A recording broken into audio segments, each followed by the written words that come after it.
What's going on, guys? Welcome on back to Second and Short. I'm your host, Tyler Louder. It's been a while, but you know what? We're back. So let's talk about some more season predictions. Now, if you've been checking us out on TikTok, kind of scroll back through, I've been giving you guys all 9 of my NFL predictions for individual awards.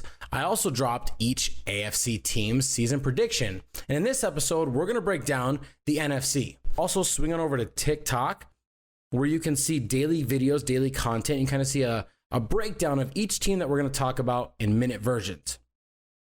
With all that being said, let's go ahead and jump on in to the list.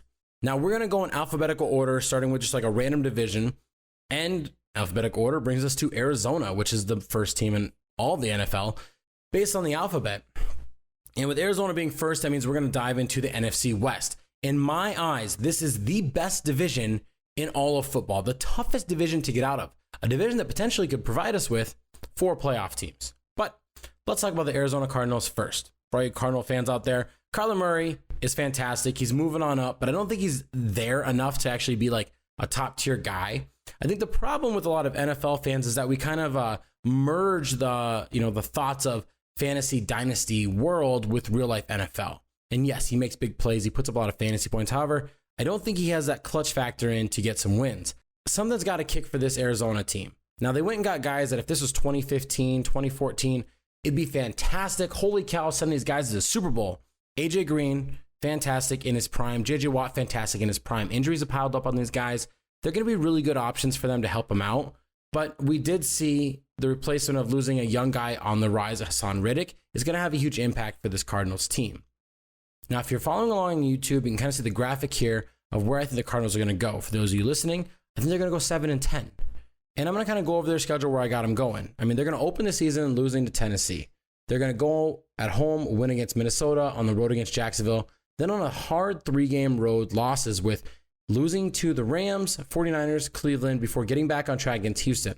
However, it gets worse still. It's a terrible 8-game stretch where they have to play Green Bay, San Francisco again, Carolina, and Seattle, all before their bye. That Week 12 bye is going to seem so far away.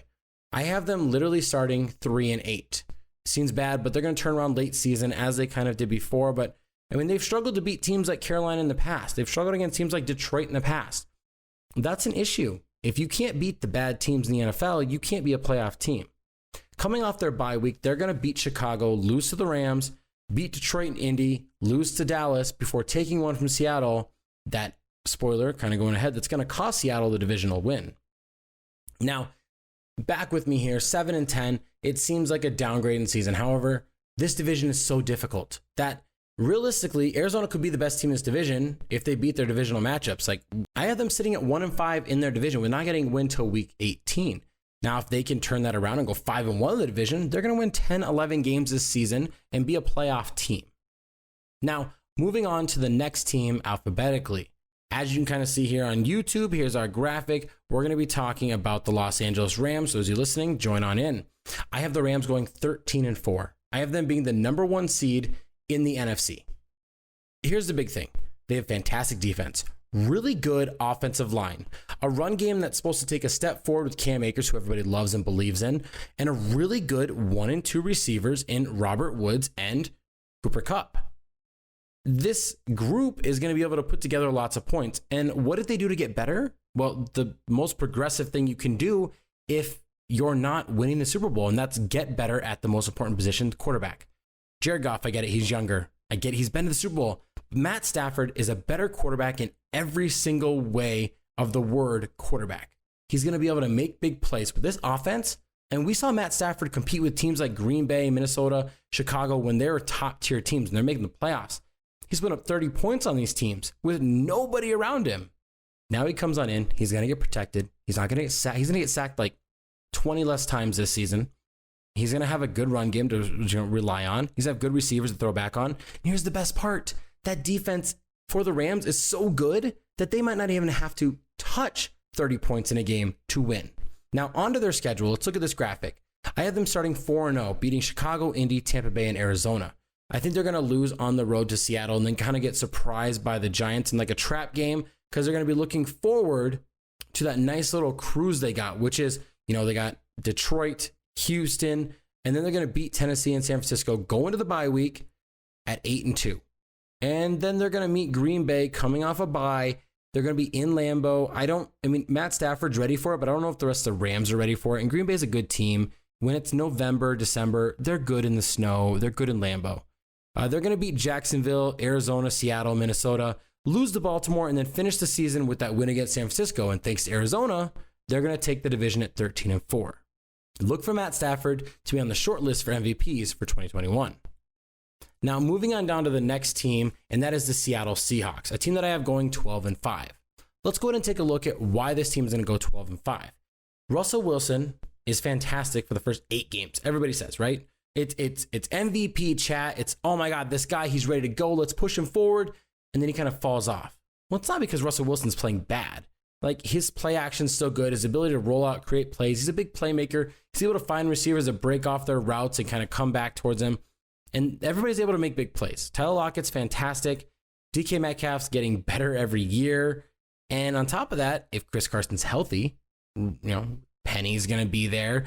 We'll see what's going to happen with that run game. They've made moves like getting Gabe Jackson on the offensive line to kind of get better. But that's the key there. Russell Wilson's been sacked more than any other quarterback over the past 10 years since he's been in the NFL. And I know a lot of people are like, well, San Francisco's healthy and Arizona's got younger guys. And Seattle's kind of maybe not there and everything. Here's the thing. Since Russell Wilson's been the ultimate starter playing all 16 games of a season, Seattle's never finished worse than either first or second in their division. Simple as that. A bad year for them is going 10-6, second in division. Well, this year, they're going to go 12-5. Let's jump on in. I have them losing their first 2 games against Indy and Tennessee, 2 teams that I think are going to make the playoffs in 2021.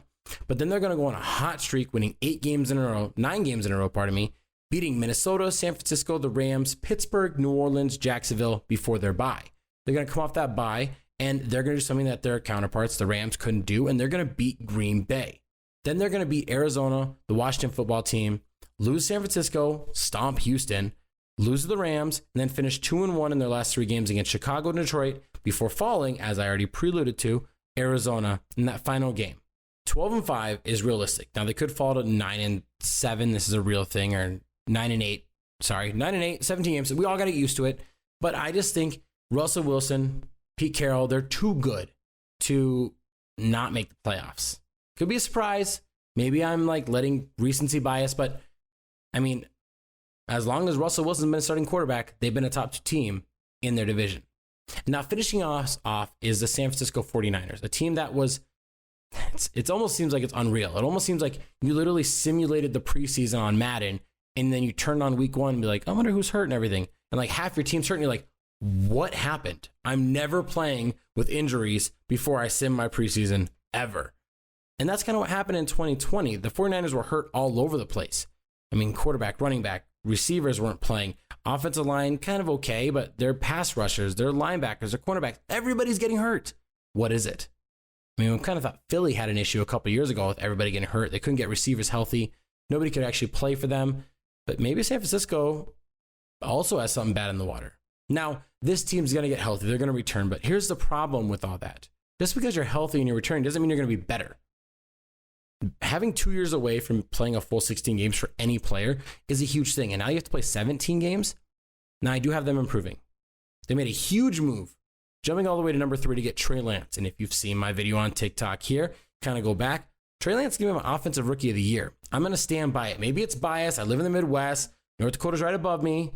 But I think it's true. It's going to happen. And I have them going 9-8. So let's jump on into their schedule.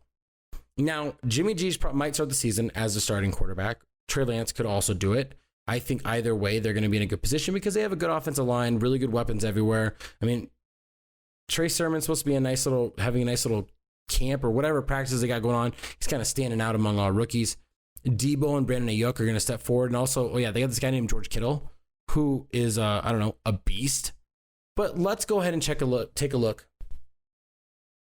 But let's go ahead and take a look at their schedule. Now, I have them starting off with 2 wins. Thankfully, the NFL gifted them the Detroit Lions and the Philadelphia Eagles. They play 2 teams that are at the bottom of the NFL on the road, and they get to start a season that way. They get 2 road games out of the way, 2 worst teams, 2 wins. However, they run into Green Bay and Seattle back-to-back after that. Then they're going to beat Arizona, and they have a dreadful Week 6 bye, a really early bye for a team that's injury ridden, this might not be a good thing. And they're going to come back and they're going to lose to Indy, Chicago, before beating Arizona for a second time, losing to the Rams. Then they're going to beat Jacksonville, Minnesota, Seattle, lose to Cincinnati, Atlanta, beat Tennessee, Houston, and lose to the Rams in the final game of the season as the Rams are trying to lock up that number 1 seed. 9-8. It's still a huge improvement. And again, this division is so competitive, so good, that I have them losing to the Rams both times. They could split those games and win 10 wins this season. Realistically, it depends on how well Jimmy G holds onto his job or Trey Lance picks up this offense and runs with it early on. Now, continuing on, going alphabetically, let's go ahead and jump into the NFC South, where the next team alphabetically hits us with the Atlanta Falcons. Now, the Atlanta Falcons, I think, are a team that could win more games than I'm going to project for them. And the reason why is because Matt Ryan, Calvin Ridley, and newly acquired Kyle Pitts. I don't know if you guys heard, Kyle Pitts is a tight end for the Atlanta Falcons. He went number 4 overall, and he's a Hall of Famer already. It's fantastic. He's an All-Pro. He's going to make Pro Bowls every year. He's fantastic. I mean, he did have double-digit touchdowns with Kyle Trask at quarterback in Florida. And this offense looks good. I mean, Mike Davis is going to be not really younger, Todd Gurley, because about the same age, if not older. But he's going to be a revived, less run-down running back. Here's the issue that I have with Atlanta, is that their defense is going to put them in situations where they're going to be forced to score 35 points a game. Now, can this Atlanta Falcons team score 30-plus points a game? Yeah, absolutely. Matt Ryan can drop 35 on you like nothing. Matt Ryan could have 5 passing touchdowns in the first 3 quarters, going to the fourth, 35-28. Problem is, the defense is not good enough to hold on to leads. The problem is the defense is not good enough to prevent teams from scoring a lot of points. And when your defense can't hold people from scoring points, and when they can't get teams off the field because your run defense is average at best, you're going to get run down, you're going to get tired, and you're going to have the other team's offense on the field longer. If that's the case, there's only so many times that Matt Ryan in this offense can outduel and outscore other teams. And the schedule doesn't really favor them this year. I have Tampa Bay, New Orleans, and Carolina all finishing better than them this year, because I think they're going to be better competitive teams that have decent to that have average to good to great defenses. And with that paired with pretty okay offense against a bad Atlanta defense, Atlanta's not going to do so well this year. Now, jumping on the schedule, I have Atlanta going 7-10. I have them beating Philly, losing to Tampa, beating the Giants. And they're going to lose to Washington 2-2, beat the Jets, go into their bye 3-2. It looks great for them, right? However, they run into this bad schedule of playing the AFC East, 3 teams that I think are going to do really well. If you checked out my AFC prediction video, click the link top above if you're listening here on YouTube. If you're not listening on YouTube and you're on any other audio only viewing, go ahead and go back and listen to my last podcast about my AFC predictions. And I think all teams in the AFC East have a chance to make the playoffs, 10-plus win teams. But they're going to be on the road against Miami. They're going to lose to Carolina, on the road to New Orleans. Then they're going to beat Dallas, but then they get New England, who I think is going to be better and improved this year, wildcard team. And that's 4 losses out of 5 games. It's going to put them in a hole. Now they're going to beat Jacksonville, but again, I have them losing to Tampa Bay, Carolina again, beating San Francisco, Detroit, losing to Buffalo, losing to New Orleans in Week 18. Now, if you kind of saw, if you're following along with this trend, I have them going 0-6 in the division. That's the key there. I think all those teams have just as good of an offense, if not better, matching parallel-wise to the Atlanta Falcons defense. Now, Atlanta could obviously outscore some of these teams. Defense could step up, get some turnovers. 7-10 is where I have them going. Now, if they can step up, have better defensive play, kind of finish in like 18, 17 range on defensive points and yards allowed, this Atlanta team could surprise some people and be the last wildcard team in 2021. Going on to the Carolina Panthers, a team that I have being a surprise 7-seed wildcard in 2021. Now, all this could go wrong. Sam Darnold, ultimate hype, ultimate potential, right? We think Sam Darnold has a chance to be better than he's ever been. He wasn't that great in college, to be honest. Turnover machine, kind of. He wasn't that great with the Jets, turnover machine, kind of. But then again, USC is a shell of who they used to be. The Jets are. But Sam Darnold leaves the New York Jets a broken kid and matures into a young man with the Carolina Panthers. I mean, he's got Robbie Anderson, DJ Moore.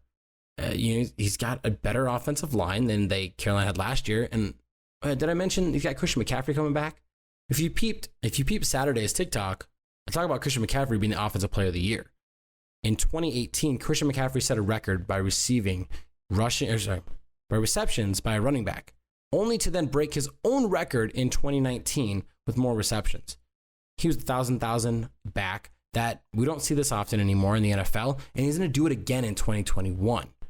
I mean, Sam Darnold's going to have a field day. What does he got to do 20 times a game? Here you go, Christian. You got it. Hand it to you. Oh, man, I'm going to get sacked again. I'm scared. These ghosts or whatever that we're still going to meme about and joke about. All right, little dump off to Christian McCaffrey. You're on the outside. Do your work. Give me that yak. Pile up those yards. I threw for 1 yard. Christian, go get me 20. And that's what's going to happen. DJ Moore, Robbie Anderson are going to be great. Terrence Marshall's going to look good. I mean, Shi Smith is emerging as maybe a number 3 for them. David Moore has big play potential, touchdown potential for them.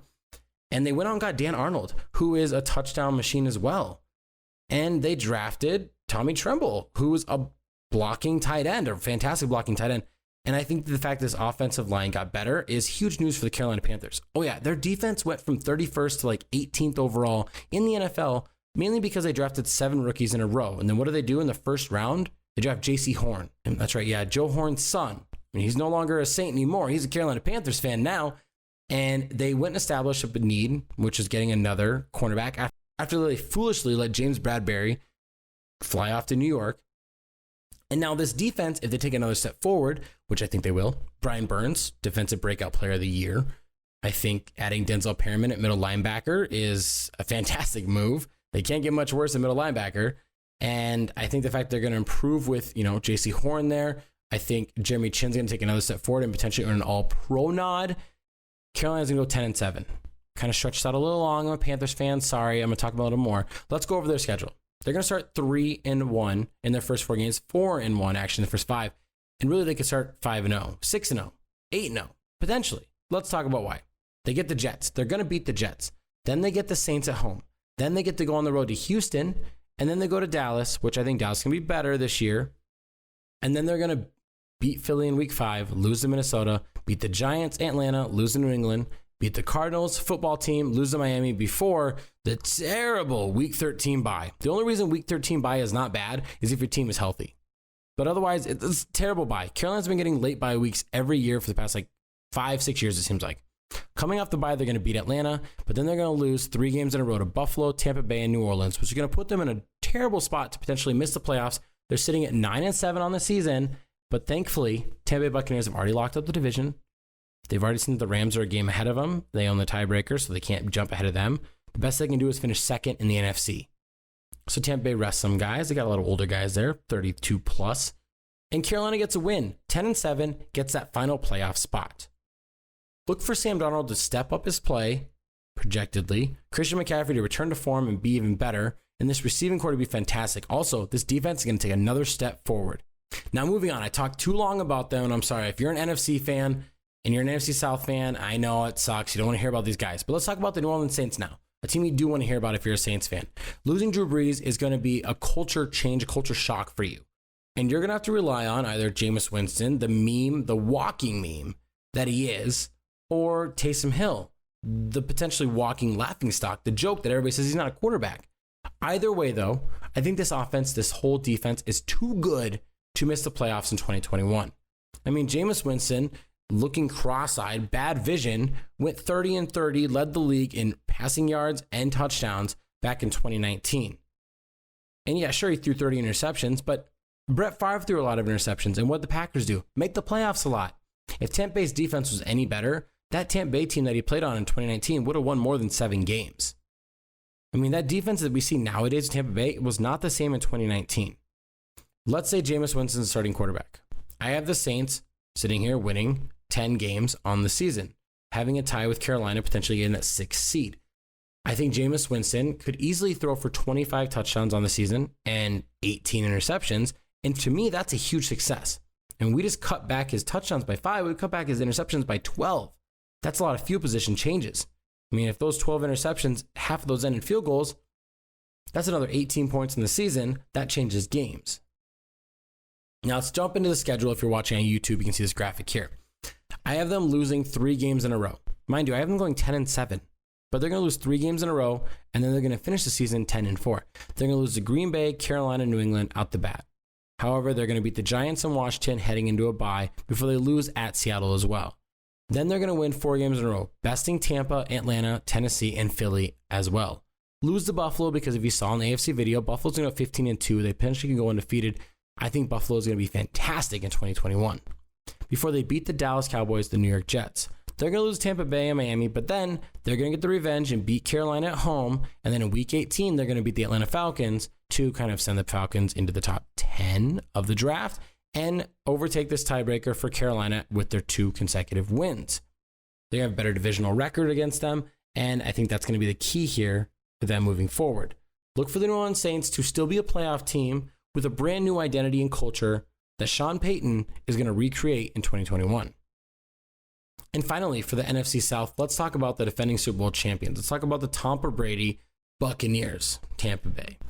And this team, I think, is going to go 12-5. The reason why they're going to go 12-5, let's fast forward. They're going to lose in Week 18. They're going to let Carolina win because they've already got the playoffs locked up. They got the 2 seed locked up. Nothing they can do. I have them losing 5 games, and they're going to lose to 5 playoff teams.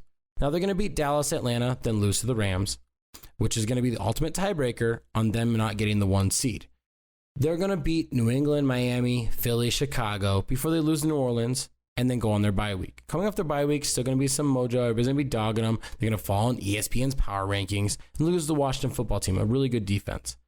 They're going to come back and beat the Giants, Indy, Atlanta before losing to Buffalo, the best team in the NFL. And they're going to go on a 3-game win streak against New Orleans, Carolina, and the Jets before ultimately losing to Carolina on a game they just kind of throw away and give. Look for Tom Brady to secure his spot as the number 2 seed in the NFC. I mean, that Week 3 game is so monumental. If Tampa Bay is as good as we think they're going to be, returning all 22 starters, mind you, like I don't think anybody realizes how crazy that is. Like repeating Super Bowl wins has happened numerous times. Making all pros multiple years in a row, being, lead the league in passing yards or rushing yards or receiving yards has happened before. Leading the league in sacks, that's happened before. But returning all 22 starters doesn't happen. Guys get greedy. You win a Super Bowl. Why'd you win a Super Bowl? Because I was there. I was that man. I was that playmaker. You see me in the Super Bowl, I made some big plays. I'm a free agent. I'm going to go cash in. I'm going to stay. That's fantastic. And that unprecedented nature is going to lead Tampa Bay still being successful in 2021. However, that Week 3 loss is going to be maybe the biggest game of the year.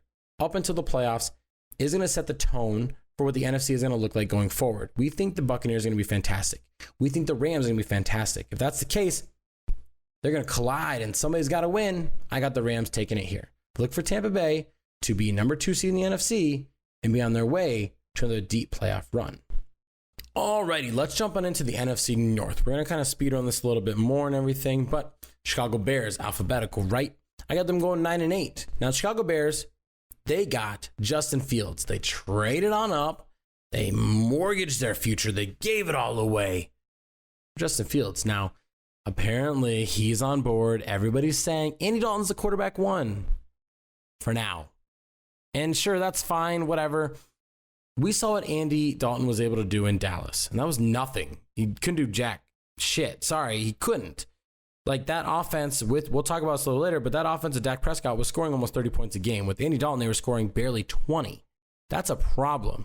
And now he goes to a team that is not as talented offensively. Their run blocking isn't as good. Their running back isn't as good when healthy. And their receiving core isn't as deep as it was in Dallas. And we think Andy Dalton's going to be the guy to lead this Bears. It's not going to happen. I think by week 4, Justin Fields is going to be a starter. And here's why. Let's jump into the graphic. Allen Robinson's fantastic. I love the guy. I think he's QB proof. Doesn't matter who his quarterback is. And when he gets Justin Fields throwing in the ball, it'll be the best quarterback he will ever have throwing the ball for him. Yes, I know, Blake Bortles. But Darnell Mooney's going to take a step up. We like David Montgomery. He's going to be good. Cole Kmet's going to take a step up. Good offensive line. Jimmy Graham's still there. Tarek Cohen's going to be healthy. Really good defense. Khalil Mack potentially could stake his case. Come on back and be a defensive player of the year. But Chicago starts off on a terribly difficult schedule. They're going to lose to the Rams in week 1 on the road. Sure, they come back and play Cincinnati, but that Cincinnati team's got some playmakers all over the place. And if Burrow's hitting on all cylinders, Jamar Chase jumps on up and he's ready to go. Joe Mixon's healthy. that could cause them to be some issues. Sure, they might pull out the game late and beat them, but then what's their reward? Week 3? Flying over to Cleveland and play against the number 2, number 3 best team in the AFC. When I think about that situation, they're going to lose 2 out of 3 games, start 1-2, and they're going to be like, they're going to panic because all of Chicago is banking on Justin Fields to be the guy to save their jobs. Simple as that. That's why you make that move. If Andy Dalton's your guy, realistically, you don't make that big trade. So here's what we're going to do. Justin Fields is going to step out week 4 against Detroit, maybe the best team on their entire schedule to go against. They're going to beat Detroit. They're going to beat the Raiders. They're going to beat Green Bay in a huge surprise. They're going to lose Tampa Bay, but then they're going to beat San Francisco, beat Pittsburgh. Justin Fields is going to look great. He's literally going to be 5-1 as a starting quarterback going into the bye.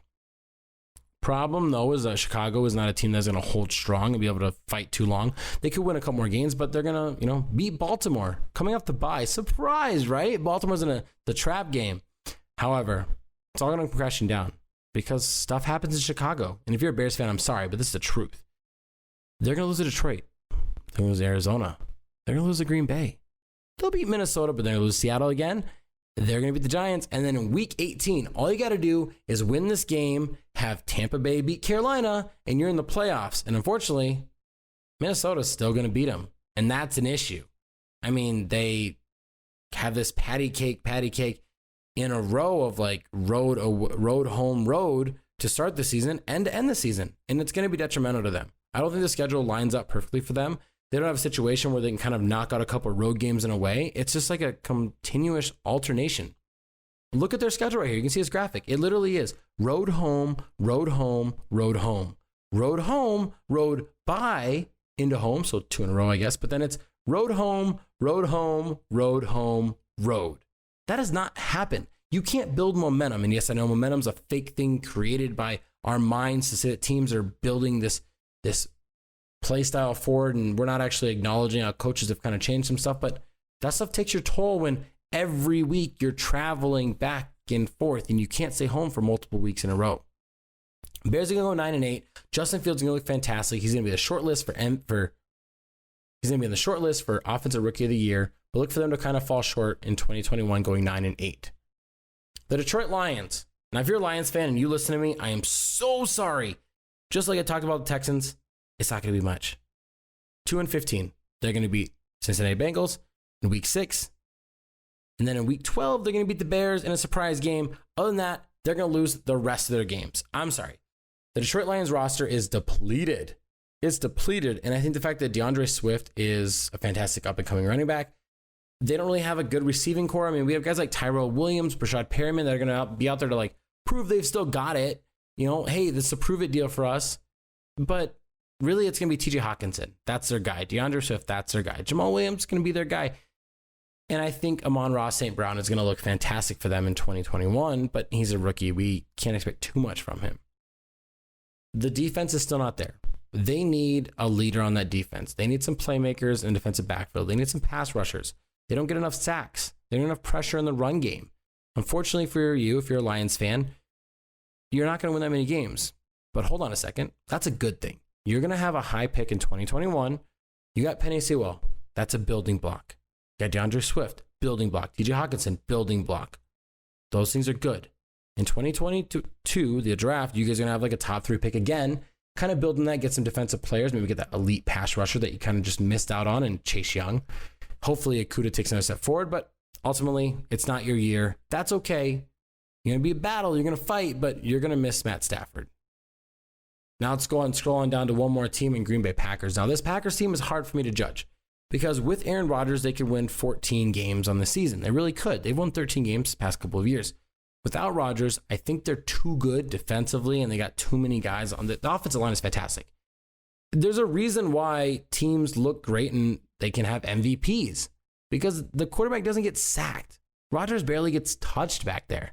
He barely gets pressured back there because the offensive line is top 5 in the NFL. So if Rodgers is gone, Jordan Love, Teddy Bridgewater, if they trade Denver, Drew Lock, whatever, whoever's the quarterback there, I think will be successful enough to win 9 to 10 games. So I'm going to put them at 11. Now, this is my only prediction that I'm not going to stick to and follow through and be confident in because, like I said, with Rodgers, they're a better team than I'm giving him here. Let's go and take a look at the graphic. I have them starting 5-0, beating New Orleans, Detroit, San Francisco, Pittsburgh, and Cincinnati. They are going to lose Chicago. It's a divisional game, but they're going to come back and beat Washington and Arizona. This is where things are going to change for them because they have a really difficult schedule here where they have to play the AFC champions in Kansas City, a really difficult team to kind of beat in gunsling against Seattle, and then on the road against Minnesota, a team that plays them really well. Now, they're going to do something that I don't think many teams are going to do this year, and they're going to beat the Los Angeles Rams before their bye week. They're going to come back, beat Chicago, but then again, difficult schedule on the stretch where they have to go against two AFC North competitors in Baltimore and Cleveland. They're going to lose in a row. They'll get that one back against Minnesota, and then they'll beat Detroit, finishing 11-6. Still a really good season, still good for the divisional win. However, Rodgers really determines how good this team can be. With or without him, they're a playoff team. With him, they're an NFC championship contender. Moving on to the Minnesota Vikings, last team in this division, and I have them going 7-10. Kirk Cousins is a great quarterback. Sorry, Vikings fans. Most of you guys are wrong. The people that dog on him don't actually realize that Cousins has about 1.9 seconds to actually throw the ball. That's it. Now, they went out, they invested in the offensive line. Good for them. They still got playmakers. I mean, Justin Jefferson is a machine. Adam Thielen is a touchdown god. Those numbers are going to fall down. I mean, 14 receiving touchdowns looks great on paper, but realistically, his average is sitting around 7 to 8. That's where he's going to fall. Irv Smith Jr. is going to take an expanded role potentially, despite what they say, and Dalvin Cook is still a top 5 running back in the NFL. Here's the thing. That offensive line, great. You made work. You made progress. If it doesn't deliver right away, sorry, there's not much you can do. I mean, this defense is good enough to win you a couple games themselves, but if Cousins can't have time to throw, I mean, they were like 27th in passing yards this past year. I mean, they couldn't really get the ball moving. Now, that could be wrong. Somebody's going to fact check me on that, but they were like 27th in offensive yards. And I think the biggest component there is that really Cousins needs more time. If he has more time, they're going to be more successful. Simple as that. He is not going to get flustered, and I think the Vikings fans don't really appreciate the best quarterback they've had since Dante Culpepper. Maybe even better. Now, Minnesota has a chance here. They're going to go 7-10 in my eyes, but the defense is really good. They could win 10 games. Simple as that. This could be a 3-game flip where games that I have them losing to like Dallas and Pittsburgh, they could get back, against Arizona, Seattle. They could flip those games. Let's go ahead and take a look at the graphic. I have them beating Cincinnati, losing to Arizona, Seattle, Cleveland, games they could all win, beating Detroit and Carolina before heading to their bye. Then they're going to lose to Dallas, Baltimore before beating the Chargers and Packers, losing to San Francisco, beating Detroit, and then right here is where the kicker is. I mean, they're going to be sitting at 6-6 with 5 games left. Fortunately, I have them losing to Pittsburgh, Chicago, the Rams, Green Bay in a row before beating Chicago on the second game at home in Week 18. That's a hard stretch. Those last 5 games are difficult. I don't think Pittsburgh's going to be very good, but they're still Pittsburgh. We have to be honest here. They have a decent defense, good quarterback play, bad offensive line, which could lead to some sacks. Again, Minnesota could win 3 or 4 of these games that I have them losing. But the way the schedule kind of shook out, I just think that there's going to be some tides that are going to turn, and I don't think their offensive line is going to develop and play that great now. Unfortunately for Kirk Cousins, he's on a very short leash. We'll see what happens at the end of 2021 because Kellen Mond's there. He's kind of waiting, he's scratching, he's ready to go.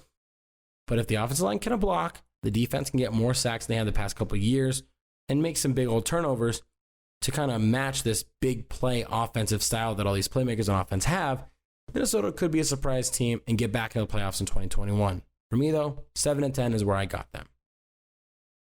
Now, the final division in the NFC is the NFC East or NFC Least, depending on how you view it. Of course, last year they weren't that great, but before we jump onto that, here's the problem. Unfortunately, here's the situation that there's so much parity in the NFC East. Everybody beats up on each other. When teams are beating up on each other, if you go 3-3 in division, everybody else goes 3-3. Of course, somebody's only going to win 7, 8, 9 games. Now, I think the Philadelphia Eagles, we're going to get onto that, aren't going to be that good this year. But let's talk about the Dallas Cowboys. A team that I have going 9-8 and tying for that division title. They're going to lose it on a tiebreaker by virtue of having a worse divisional record than the Washington football team, spoiler. But let's kind of jump into their record right here. Now, they're going to lose to Tampa Bay and the Chargers off the bat, but then they're going to beat Philly, Carolina, lose the Giants. This is important to remember that. Beat the Patriots on their bye, come back, beat Minnesota, Denver, lose to Atlanta, Kansas City before beating the Raiders, And then they're going to lose 3 games in a row to the Saints, football team, Giants again, remember. And then they're going to beat Washington, Arizona, Philly. Unfortunately for them, those 2 losses to the Giants, who have a pretty good defense, competent offense, are going to prevent them from winning the division. And they're probably going to miss the playoffs in the spot. They could sneak in. Again, everything kind of determines on where everybody finishes week 17, 18. They're going to be fighting for that last playoff spot. Now, here's the kicker. Remember when I was talking about Chicago and Andy Dalton? With Dak Prescott through 5 games, the Dallas Cowboys were scoring about 31 points per game. Now, without him, they were scoring about 18.5, 19 points per game. That's about an 11 to 12 point difference. That is huge. I get it. Zeke wasn't playing to his potential. He was kind of hurt. Offensive line was hurt. But here's the thing. That's a huge gap. Even if the Cowboys are scoring 25 points per game, that's 7 points better than in 2020. Also, their first 6 picks were all defense. They followed the Carolina Panthers in 2020 and went all defense, and I think that's going to be a huge step for them. They've added some other playmakers here and there. They have maybe the best triplet receiving core in the NFL. The argument can be made for them. Obviously, maybe not as good as Tampa Bay, which we don't really dive into that team because we don't got to dive into that team, but Dak Prescott makes this team better. He got paid. He deserves it. I don't care what anybody says. Zeke's going to play better than he did last year. Offensive line should be healthy. And the fact that CeeDee Lamb, Amari Cooper, and Michael Gallup are fully healthy and ready to go is a great trio. Should lead this offense to score 25 plus points a game. And if the defense can move from last place in the NFL and they're not last, but I'm just saying really bad in the NFL to 20, this team could win 9 games. Now let's go ahead and jump on into the next team on this list, which is the New York Giants. Now, the New York Giants, I have going 7-10. Again, this whole thing of parity with everybody being equal, the Giants really could win a couple more games. They have a really good defense. Some people say top 10. I think they're going to finish around like 13, 14 range. Barkley should be back and good, but I don't believe in Daniel Jones. I think he's a placeholder right now until they get their new guy next year or the year after. But he's got weapons everywhere. I mean, they already had Sterling Shepard, Darius Slayton, Barkley coming back. And then they also have Evan Ingram. And then they went and added Kenny Golladay and Kyle Rudolph. You know, Rudolph's old, but he's a reliable guy to that offense. Now, it's a pretty decent offensive line. But if Daniel Jones, Danny Dimes can't get it done, it doesn't matter how good the rest of the team is. The quarterback can make or break a team by 3 or 4 losses. Simple as that. Or 3 or 4 wins if he's good. Let's take a look at the graphic here. Now, I have them beating Denver before losing to Washington, Atlanta, New Orleans, beating Dallas, losing 3 more in a row to the Rams, Panthers, and Chiefs before beating the Raiders, going on their bye. Now, I have them losing to Tampa Bay before beating Philly, Miami, losing to the Chargers, beating Dallas, again, as we already stated, losing to Philly, because Philly's got to beat somebody, right? So I have them beating the Giants here, before losing to Chicago and then beating Washington in the final game, which could give Dallas potentially the divisional win. 7-10. It's still a little bit of an upgrade. It's a better team than last year. However, I don't think they're quite there. We don't know what Barkley's going to be like coming back. If Daniel Jones can't get it together, if he can't lead this team forward, it doesn't matter how good the defense is. They're not a top 3 defense. They're not Tampa Bay. Like, they're not the Rams. Sorry. You can try, but you're not those teams. And if you're not those teams, this isn't the Bears of 05 leading Rex Grossman to the Super Bowl.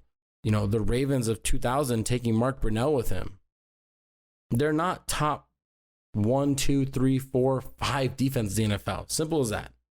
Danny Dimes, step it up. Otherwise, this team's going to go 7-10 and probably be looking for a new quarterback come 2022. Now, the final team on our list of this NFC prediction is the Washington football team. Ryan Fitzmagic is there. That's the thing. How are you going to beat a team that knows magic? And this guy can literally throw a dime with his neck cranked back all the way to here. Sorry if that light kind of got you. All the way over here. And that's magic, and that's fantastic. Ron Rivera is a great coach, future Hall of Fame coach. And what do we know about Ron Rivera's defenses are always really good. And Washington, unlike the Giants, has a better defense, top 10, potentially top 5. So what do they need to do to get over the hump, get better? Well, I have them going 9-8 this year. And they went out and they got big playmaker Curtis Samuel, play opposite Scary Terry. And they also got Antonio Gibson, who's going to take another step forward at running back. Really good offensive line. And if Fitzpatrick is going to be the leader like he's supposed to be, sorry, Taylor Heineke, I don't believe in you, but whatever, somebody does. here's what I have them doing in 2021. I got them beating the Chargers and Giants starting off before they lose to Buffalo, like almost everybody will, and then beating Atlanta. Now they have 3 difficult games in a row with the Saints, Chiefs, Packers before beating Denver, going on their bye. And they're going to come back and they're going to surprise and they're going to beat Tampa Bay. But they're going to be on too big of a high, big parade. Everybody's floating. They're going to lose to Carolina, lose to Seattle before winning 3 in a row at the Raiders, Cowboys, Eagles, losing to Dallas on that road game, beating Philly, and then losing to the Giants in week 18. Again, too much parity. Could they beat Dallas and the Giants and go 6-0 in their division and win 11 games? Absolutely. Could they lose to Dallas both times, lose the Giants both times, and potentially go 7-10? Absolutely. Magic runs out eventually. And eventually you got to grow up, and it's not going to be there for you. I'm not trying to get all sad and depressed at everybody, but if Ryan Fitzpatrick can't start for all 17 games, and he's not the guy that we thought he was, they're going to be in a problem. But thankfully for them, their defense is going to be too good to make them a bad team. Their offensive playmakers are too good to make them a 3-win team. Look for the football team to win their division based on divisional tiebreakers of going 4-2 in the division. But potentially this team could win more games. Chase Young's going to get better. I mean, there's so many playmakers. The defensive line is the greatest defensive line in the NFL. It's the best. From left to right, top to bottom. They go 3-4, 4-3, doesn't matter. They're going to have studs all over the place in the defensive line. Good second unit, linebacking core. And on top of that, really good playmakers in the backfield of that defense. And that is going to do it for us here on Second and Short. Thank you guys for joining on in and coming back and listening to us. Real life stuff's been hitting me, but I'm back on this grind. We're back talking about NFL. And be ready for some more content coming forward. I mean, if you missed all this episode and you kind of want to jump into little things, you're watching on YouTube, type in all these links down here. We got Twitter, Instagram, Facebook. Everything's right there for you. TikTok. Daily content on TikTok. And one more thing before we do get out of here, I kind of want to give a shout out to one of my good buddies, Jason Tesley. I want to give a shout out to one of my Dynasty buddies, Jason Teasley. He runs a podcast, and I kind of want to give a little quick quib about his podcast here. Now, if you love what I got going on, this is all NFL-based, solo guy's opinion. It kind of goes by the book, and there's really no debates here. But if you want some more debate, some kind of like round table, some kind of like, part of my take type stuff, here's what I got for you guys. Some first take stuff. Kickoff with Harry Broadhurst, Eric Watkins, Jason Teasley, and Kennedy Eddings.